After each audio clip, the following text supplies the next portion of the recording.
સ્વામી બાપા જીવન કહેતે એમ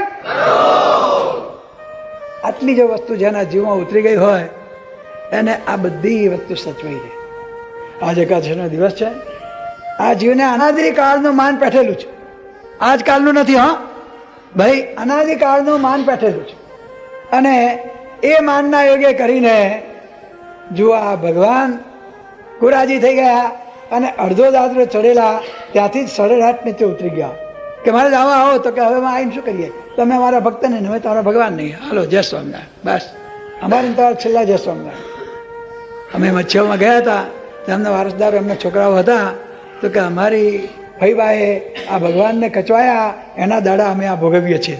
દુઃખી છે બિચારા, અન્ન દાંતને વેર છે, અન્યને દાંતને વેર છે, આવા દુઃખી છે. એના ફળ અમે ભોગવીએ છીએ. ત્યારે એમને કીધું કે ભાઈ, એમના ફળ તમે આમ ભોગવતા હો, પણ તમે ભગવાનને, ભગવાનના સત્પુરુષને રાજી કરો ને તો તમારો દાડો ઘેર આવે. પણ એમને કારણ સત્સંગ નહીં. શું નહીં? એટલે એમ જ માને કે ભગવાન તો ગયા.